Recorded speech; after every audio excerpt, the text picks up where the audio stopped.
साधु तीसरणेन सह पंचशीलं धम्मं साधुकं सुरक्षितं कृत्वा अपमादेन सम्पादितवम् बुद्धं नमामि धम्मं नमामि संघं नमामि। सभी आराम से बैठो।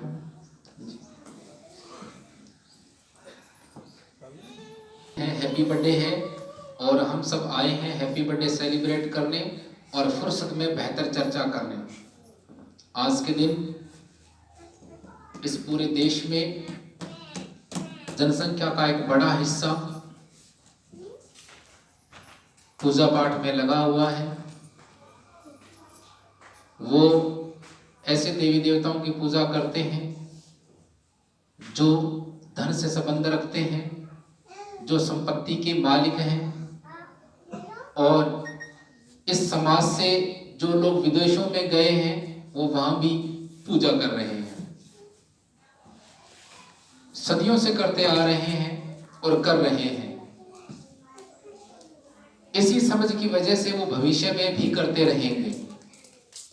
जब अपना मुल्क छोड़कर विदेश में गए कमाने, जब अपना मुल्क छोड़कर विदेश में गए तो पल भर भी ख्याल नहीं आया कि अगर प्रतीकों की पूजा करने से, संकेतों की पूजा करने से धन प्राप्ति होती तो कौशल की कहीं जरूरत नहीं थी। फिर कहता हूं, प्रतीकों की पूजा करने से, संकेतों की पूजा करने से अगर धन प्राप्ति होती, धनार्जन हो जाता, बोल देता हूं, वो यह है, जीवन जीने के दो तरीके हैं। एक तरीका है हाथ जोड़कर प्रार्थना करने का, मन्नत मांगने का, किस्मत के भरोसे जीने का, अगले जन्म और पिछले जन्म के फेर में रहने का, पिछले जन्म के पाप कटवाने का और अगले जन्म में स्वर्ग में जाने का, ये उद्देश्य है और तरीका है भाग्य भरोसे जीने का। इस ढंग से जीने में कोई आपत्ति नहीं है, कोई मेहनत नहीं करनी पड़ती, बस आपको मान के चलना है और मानना है। जानने की, समझने की, ठीक करने की कहीं कोई आवश्यकता नहीं है, क्योंकि ठीक करने का जिम्मा उसके सहारे है जिसके सहारे आप रहना चाहते हो। अब एक दूसरा तरीका है जो है सीखने सिखाने का, विद्या अर्जन करने का, घर में परिवार में आने वाली समस्याओं को देखना, समझना, फिर ठीक करना। इसके लिए हमें मेहनत करनी पड़ती है, आयोजन करना पड़ता है, पंचायत करनी पड़ती है, सभा करनी पड़ती है और चर्चा करनी पड़ती है, और कौशल सीखना पड़ता है, स्किल सीखना पड़ता है, तब जाकर के समस्याएं हल होती हैं और दुर्गम अवस्थाएं जो है जीवन की वो सुगम हो जाती है। पहला जो तरीका है वो बड़ा सस्ता है, हाथ जोड़कर प्रार्थना करने का।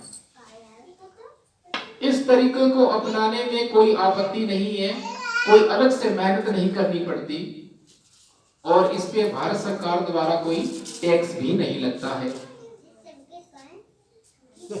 इस तरीके को अपनाने में किसी कोचिंग सेंटर में जाकर आपको कोचिंग लेने की आवश्यकता नहीं है, ट्रेनिंग लेने की आवश्यकता नहीं है। बेहतर याचक या बेहतर प्रार्थना करने वाला होने के लिए कोई संस्था सर्टिफिकेट भी इशू नहीं करती है, क्योंकि ये मामला आंतरिक है, चित्त के अंदर का मामला है, चित्त की गहराई का मामला है। इस पे कोई मापदंड या कोई पैरामीटर नहीं बैठाया जा सकता। हाथ जोड़कर प्रार्थना करने का और उसमें ईमानदारी का कहीं कोई सर्टिफिकेट नहीं मिलता है, मगर दूसरी तरफ मार्ग है सीखने का।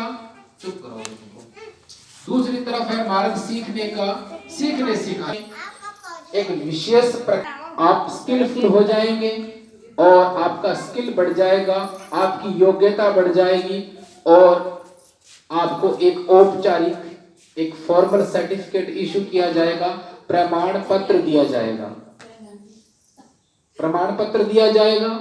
और यह प्रमाण पत्र इस बात का प्रमाण नहीं हो सकता कि आप सूझवान हैं, ज्ञानवान हैं, समझदार हैं, अभी नहीं है।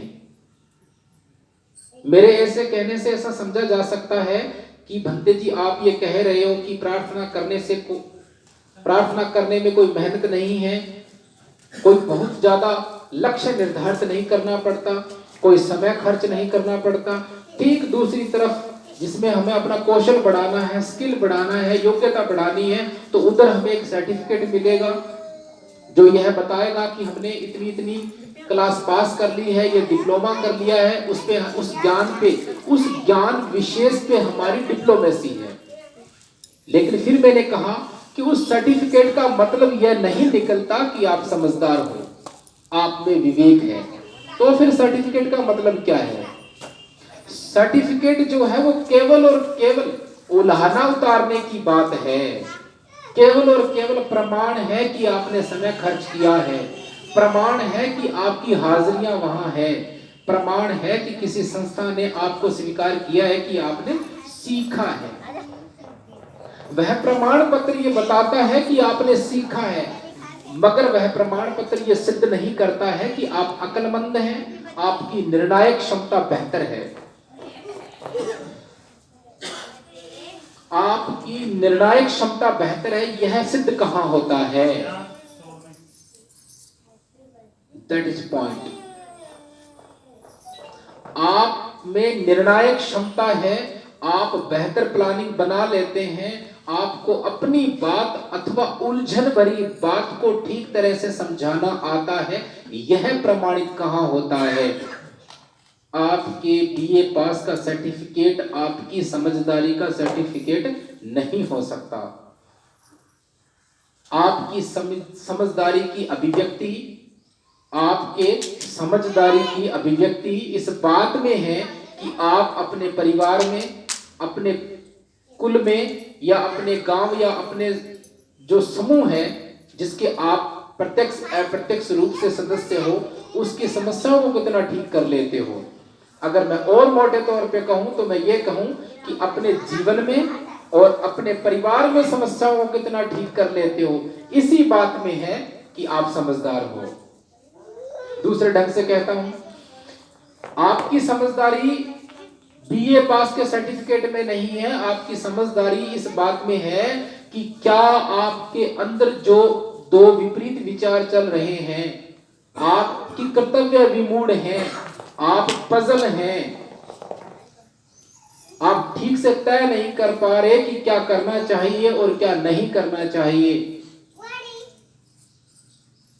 और उसको ठीक कर लेते हो कि क्या करना चाहिए क्या नहीं करना चाहिए, तो आप समझदार हो। तीनों बातों को फिर दोहराता हूं। एक तरीका है जीवन जीने का, प्रार्थना करने का, मन्नत मांगने का, और दूसरा तरीका है सीखना, समझना और चीजों को ठीक करना। अब जो पहले वाला तरीका है उसको मानने वाले लोगों की संख्या ज्यादा है, और हमेशा ही ज्यादा रही है, केवल बुद्ध के समय को छोड़ करके। चारवाकों की संख्या तो बहुत कम थी, नगण्य थी। बौद्धों की संख्या बहुत ज्यादा हुई, जैनों की उनसे कम थी, क्योंकि दिलासा जो है वही प्रार्थना है। प्रार्थना दिलासा है। अपने ही इन होठों द्वारा कुछ बड़बड़ा करके, कुछ गा करके, कुछ बोल करके अपने ही चित्त को सांत्वना देना, समझा लेना, पल भर के लिए समझा लेना और मान लेना, खुद ही मान लेना। अपने आप में हम दो होते हैं, खुद ही कहते हैं, खुद ही मनवाते हैं, खुद ही कहते हैं, खुद को ही मनवाते हैं। पल भर के लिए सांत्वना अपने आप को देना। मैं यूं तो नहीं कहता कि सांत्वनाएं जीवन का हिस्सा नहीं है। ढांढस जो बताते हैं, हम जो सांत्वनाएं देते हैं, ऐसा तो नहीं है कि वो जीवन का हिस्सा नहीं है। सांत्वनाएं जीवन का हिस्सा है, मगर यदि जीवन भर ही सांत्वनाओं में रहना पड़े और पीढ़ी दर पीढ़ी सांत्वनाओं में रहना पड़े, सदियां गुजर जाए और सांत्वनाओं में ही गुजर जाए, तब इसे धोखा कहा जाना चाहिए और है ही धोखा। धोखा हमारे चित्त में, व्यवहार में सबसे बड़ी समस्या है। आदमी के घर जब चोरी हो जाए उसे बुरा लगता है, उससे भी कहीं ज्यादा मात्रा में बुरा लगता है जब उसके साथ ठगी हो जाती है, प्रोफेशनल ठग द्वारा ठग लिया जाता है। गौर से सुनना आप इस बात को। जब किसी व्यक्ति के घर चोरी हो जाती है उसे बुरा लगता है, गुस्सा आता है। उससे कहीं ज्यादा मात्रा में उसको तब बुरा लगता है, गुस्सा आता है जब किसी प्रोफेशनल ठग द्वारा ठग लिया जाए, और उससे भी कहीं ज्यादा मात्रा में गुस्सा आता है कब? जब उसके मित्र द्वारा उसे ठग लिया जाए। उसके मित्र द्वारा ठगे जाने में जो गुस्सा आता है और प्रोफेशनल ठग द्वारा ठगे जाने में जो गुस्सा आता है उसमें बड़ा अंतर है।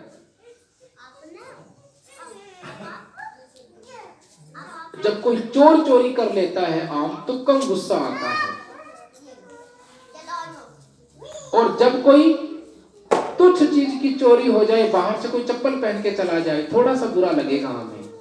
फिर हम सोचेंगे भाई देखो कितना घटिया आदमी है जो चप्पल लेकर गया है। हम अपने आप को समझा लेंगे, और बात भी सही है, क्योंकि चप्पलों पे कोई निगरानी तो नहीं कर सकता ना, चप्पल पे कोई बैठ तो नहीं सकता। बाहर से कोई फावड़ा उठा के ले जाए, फावड़े की इतनी ज्यादा कीमत नहीं है कि महू अल्लाह करे, हम थोड़े से में सब्र कर जाते हैं।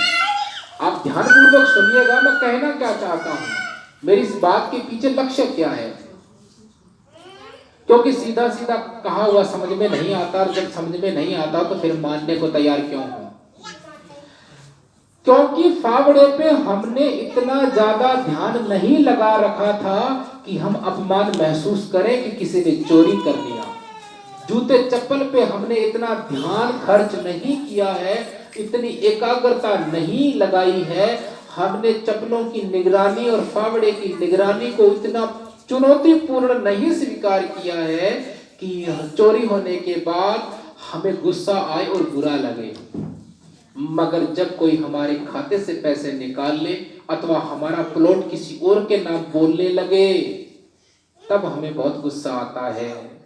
तब हमें लगता है कि मैं पढ़ा लिखा हूं, ऊपर से वकील और हूं, ऊपर से मुझे जय भीम वाला कहते हैं लोग, ऊपर से मैं बौद्धिक क्षमता से जीने वाला हूं और मुझे ही पागल बनाया गया। देखो देखो, किसी और को नहीं, मुझे मास्टर उमेश पाल जी को पागल बनाया गया, किसी और को भी नहीं। लोग कहते हैं तो जय भीम वाला बाल की खाल निकाल देता है। भाई वेरी इंटेलेक्चुअल पर्सन।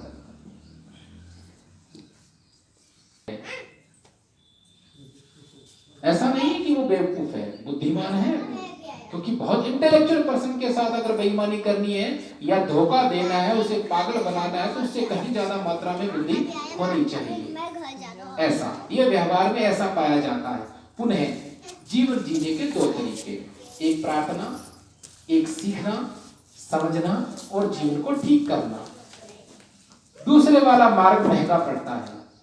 आज जो लोग पूजा कर रहे हैं, अंदर ही अंदर इच्छा पैदा कर रहे हैं कि हम इन फलाने फलाने देवी देवताओं की पूजा करें तो घर में धन आएगा, लक्ष्मी आएगी, धन आएगा, एक ये तरीका है। दूसरा तरीका है कि हम अपने गुणों को बढ़ाएं, अपने स्किल को बढ़ाएं, घर में जो बेटा बेटी है उसको ठीक संस्कार दें, वो अच्छा पढ़ लिख जाए, उसकी एकाग्रता बहुत ज्यादा हो, कक्षा में फर्स्ट आए, फिर वो बड़ा इंजीनियर बन के लौटे, IIT पास कर ले और विदेश में बड़ी कंपनी में जाए जॉब करने, धन तो तब आएगा। लेकिन ये मीठा बड़ा लगता ख्याल लेने में कि धन आए, करोड़पति आए, करोड़पति हो जाए, करोड़पति हो जाए, हो ही जाए, हो जाए। सुहाता है मन को, ये सहलाता है मन को, ये ख्याल, ये मंत्र, ये गीत मन को सहलाता है। ये मंत्र, यह गीत, यह कविता, ये ख्याल मन को सहलाता है, सुहाता है। यह ठीक वैसे ही है जैसे हम तन पे खुजली करें। जब हम एक बार खुजलाते हैं तो आनंद आता, सुहाता, अच्छा लग रहा है, जैसे खुजली जा रही है, मगर अगली बार वो थोड़ी ज्यादा मात्रा में आती है। हम फिर खुजलाते हैं, जब खुजला रहे होते हैं तब ऐसा लगता है ठीक है, सुहाता है, अच्छा लगता है, और ऐसे लगता है खुजली गायब हो रही है। अगली बार उससे कहीं ज्यादा आक्रामक रूप से पैदा होती है। वो होती हमारे काया में संवेदनाएं हैं, sensations at any point of our body. हम फिर खुजलाते हैं और वो खुजली नासूर बन जाती है, भयंकर रूप ले लेती है। उसी प्रकार ये सांत्वनाएं हैं, उसी प्रकार ये प्रार्थनाएं हैं।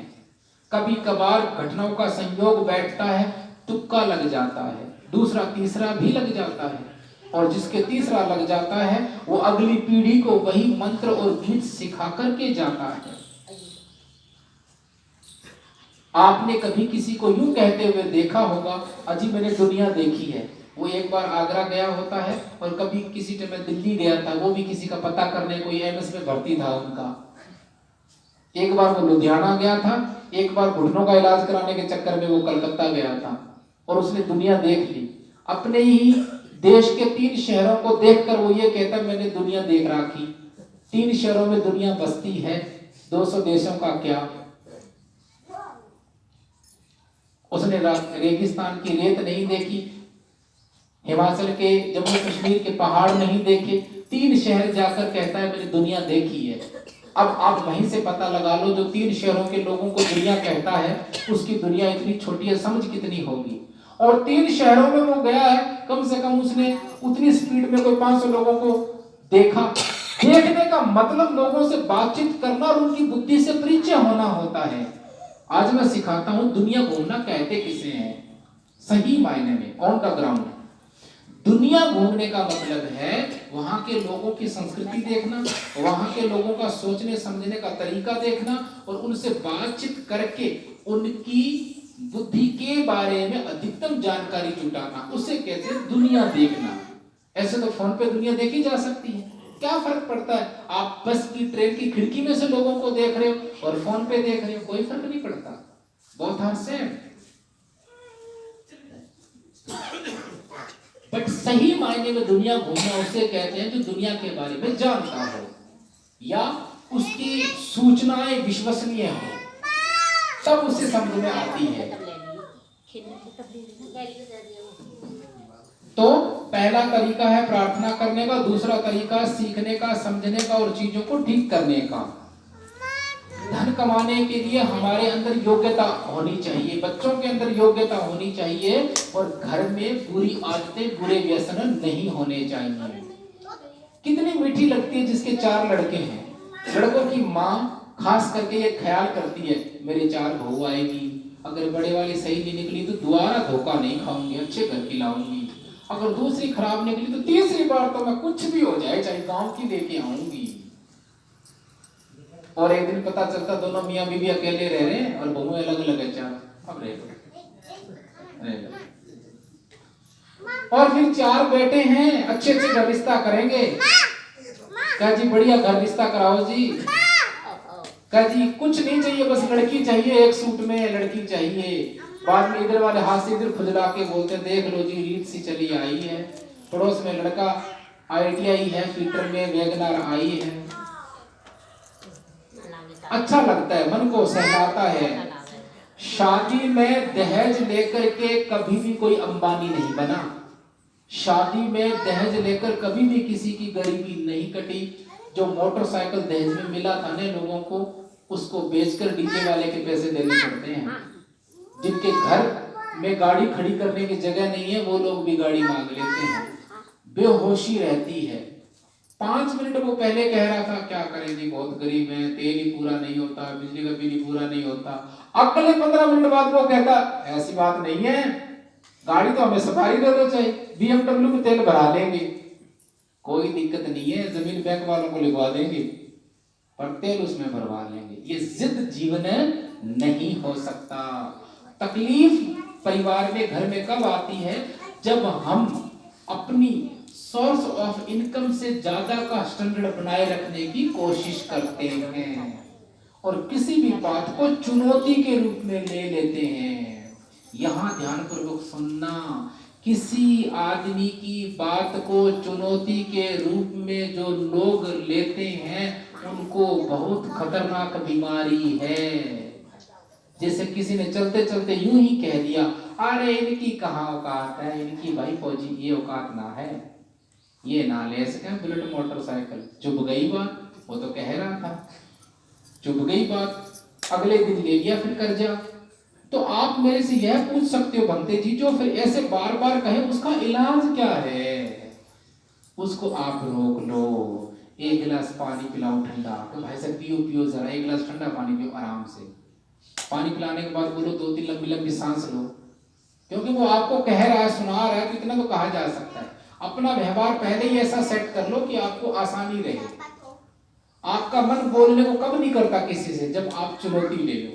पानी पिला करके 2-3 लंबी लंबी सांस लेकर के अब आप उसे कहो कि हम नहीं दे सकते, हमारी औकात नहीं है। इस बात के माध्यम से कहना क्या चाहते हो? कोई दूसरा तरीका अपनाओ, मैं सुनने के लिए तैयार हूं। I am ready to listen you and now once again explain that। करो, एक्सप्लेन करो उसे, फिर वो देखना, उसके होठ सूखते हुए देख लेना, घबराते हुए देख लेना उसको। दूसरी बात ये बोलो, हमारी औकात नहीं है, तो क्या फिर आपने इस औकात को हासिल कर रखा है? अगर आपने इस औकात को हासिल कर रखा है तो अच्छी बात है, मैं खुश हूं कि आप मेरे से उधार नहीं मांगोगे। आपने ये औकात हासिल कर रखी है, इससे मुझे कोई आपत्ति नहीं है, मुझे सुख है। और मैं तो ये मान के बैठा हूं कि भाई आपके पास ये पोजीशन है, तो आप कभी देर सवेरे रात दिन कभी भी मुश्किल घड़ी में आप मेरी मदद करोगे। लेकिन आप मुझे ताना दे रहे हो, तो मुझे इससे क्या समझना चाहिए? दोबारा से समझाओ, मैं बैठा हूं, मेरे घर आ जाओ, बैठ कर मुझे दोबारा से समझाओ कि मैंने कोई ऐसी चर्चा नहीं की है, मैंने कभी बुलेट लेने की बात नहीं की है, और आप ये कह रहे हो कि इनकी तो औकात नहीं है। कई बार क्या होता है, जैसे इन्होंने जानबूझ के इसको कहा कि रे ये ना ले सकते, इनकी औकात नहीं है, ये ना गाड़ी ले सके, तो वो खामा का कह रहे हैं। इन्होंने कहा दूसरे आदमी को, क्या जी वो गाड़ी लेने वाले हैं, और उन्होंने कहा कि नहीं वो नहीं ले सकते, उनकी औकात नहीं है। तो असल में इन दोनों लोगों ने ये नौटंकी की है ताकि मुझे मेंटली परेशान किया जा सके। वापिस प्रार्थना, धन और स्किल, प्रार्थना, धन और स्किल। तो जो लोग ऐसा सोचते हैं कि किसी विशेष प्रतीकों की पूजा करने से धन की प्राप्ति होती है, ये उनके मन को अच्छा लगता है, सुहाता है, सहलाता है चित्त को, मगर ऐसा है नहीं। प्रार्थना करने से घर में सुख नहीं आ सकता, सांत्वनाएं आती है, और सांत्वनाओं की एक सीमा होती है। सांत्वनाएं पल भर के लिए आराम देती है, पल भर के लिए, लेकिन परमानेंट किसी भी समस्या का इलाज नहीं होता। मैं लेसर टाइम की बात कर रहा था। परिवार में समस्या, और समस्या या तो समझ करके ठीक करें, या फिर प्रार्थना करें, या फिर समझ करके आपस में चर्चा करके ठीक करें, प्लानिंग ठीक बना करके नुकसान से बचें। ठीक प्लानिंग क्या होती है? वह प्लानिंग जो निकट भविष्य में, ध्यान से सुनिएगा, वह प्लानिंग बेहतर कौन सी होती है? वह प्लानिंग जो निकट भविष्य में नुकसानदायक न हो, निकट भविष्य में, और दूरगामी बेहतर परिणाम देने वाली हो, वह प्लानिंग बेहतर होती है।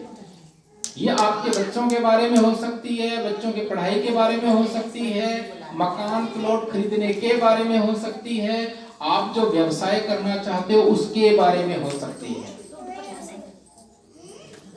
प्रार्थनाएं इच्छाओं की अभिव्यक्ति है।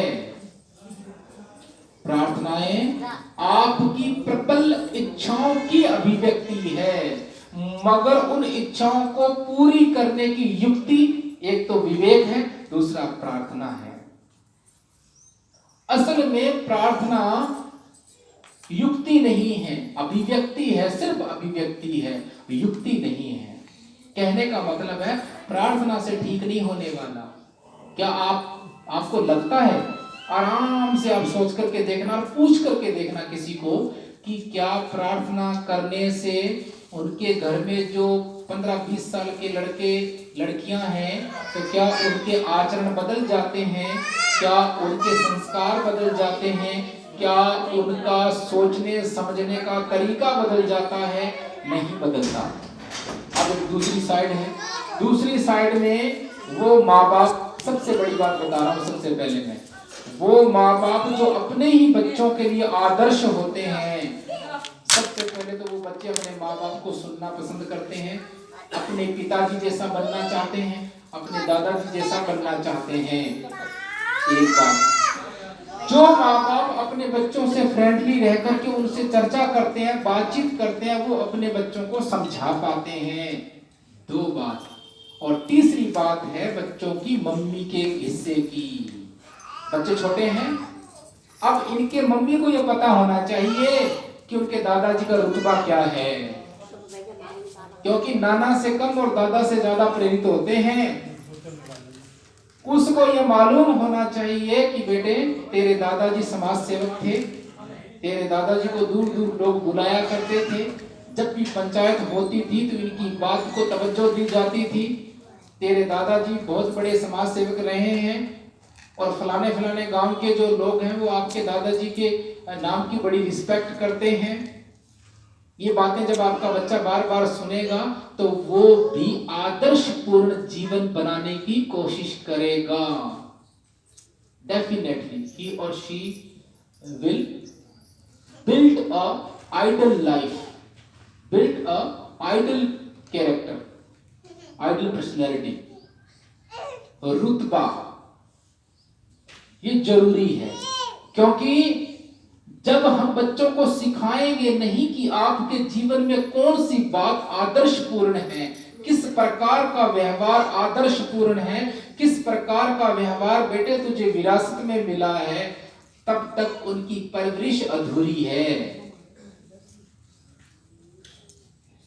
यह वह भोजन है जो तीसरे प्रकार में आता है। अच्छे माँ बाप, सुना अच्छे माँ बाप की पहचान कैसे होती है? लाड दुलाराना किसे कहते हैं? मैं लाड की दुलाराने की परिभाषा देता हूं, ठीक है? लोरी, बच्चे का जन्मदिन है, किसी विषय पे बात करें तो अच्छा रहेगा ना। बुद्ध के विषय में ज्ञान विज्ञान तो बहुत है। जब परिवार के लोग बैठे हैं, बच्चे हमारे हैं, बच्चों की मम्मियां बैठी है, पिताजी बैठे हैं, तो क्यों ना फिर माँ बेटा घर परिवार यही बात हो। क्यों जी, कल्याण तो यही संभव है ना। अभी हम देश विदेश की बात करने लग जाए तो मुझे नहीं लगता वो मतलब की है। सही मायने में लाड लड़ाना दुलाराना, लोरी किस प्रकार की हो? माँ की लोरी प्रेरणादायक होनी चाहिए। माँ की लोरी प्रेरणादायक होनी चाहिए, मोटिवेशनल लोरी होनी चाहिए। और इसके लिए उसे ठीक से पता होना चाहिए कि मैं जिस कुल की बहू हूं उस कुल की मान मर्यादा क्या है, रुतबा क्या है, उनका इतिहास क्या रहा है। और जिनको मालूम नहीं हो, जिनके पुरखे ठीक न हो, तो फिर प्रेरणा यहां से ले लेनी चाहिए। ये मंच भी प्रेरित करता है, मोटिवेट करता है। जिनके कुर्बे में पुरखों ने ठीक काम नहीं किए हो, जिनके कुर्बे में पुरखों ने बागवानी ठीक नहीं की हो, जिनके खेतों में आदर्शों के फूल नहीं खिले हो, वो फूल यहाँ से ले लें। और जिनके खुद के कुनबे में ऐसी बात हो, उनको तो फिर दो दो बाग हैं, एक ये है, एक उनके खुद के दादा ताऊ चाचा दादा दादी सब प्रेरणा के स्रोत हैं। वापिस परवरिश, 3 प्रकार का भोजन जब हम बच्चों को देते हैं तो बेहतर परवरिश होती है। और माँ का मतलब दादी भी होता है, चाची भी होती है, नानी भी होती है, और सबसे जो बेहतर भूमिका होती है वो माँ की होती है। 3 प्रकार के भोजन अच्छे माँ बाप अपने बच्चों को देते हैं और एक बेहतर पीढ़ी को तैयार करते हैं।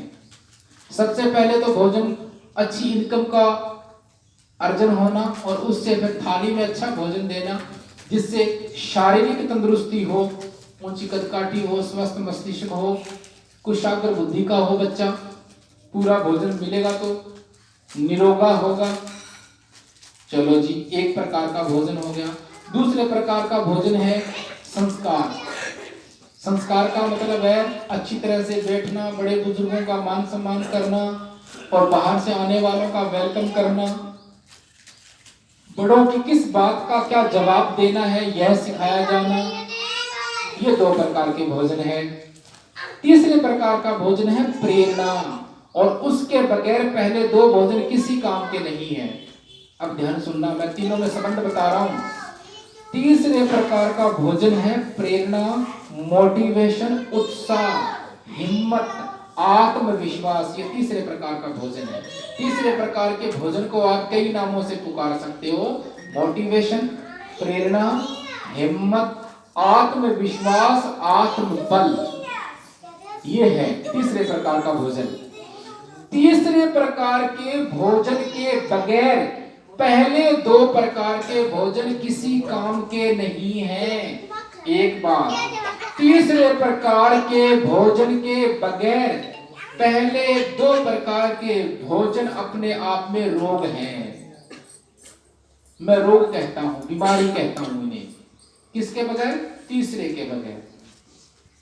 क्योंकि जिसके जीवन में उत्साह ही नहीं है, प्रेरणा ही नहीं है, आत्मविश्वास नहीं है, और बिना आत्मविश्वास के उसका लक्ष्य नहीं हो सकता, वह डिटरमिनेंट नहीं हो सकता। जिसके पास कोई लक्ष्य नहीं है उसको योग्यता की, स्किल की जरूरत ही नहीं है। जिसके पास योग्यता, स्किल नहीं है, लक्ष्य नहीं है, आत्मविश्वास नहीं है, तो वो जीवन में आगे बढ़े भी क्यों, संघर्ष करे भी क्यों, आदर्शों की बात करे भी क्यों, फिर वो घर में मान सम्मान करता रहे, उससे उसका जीवन सुखी नहीं हो सकता। पूछो तो क्यों?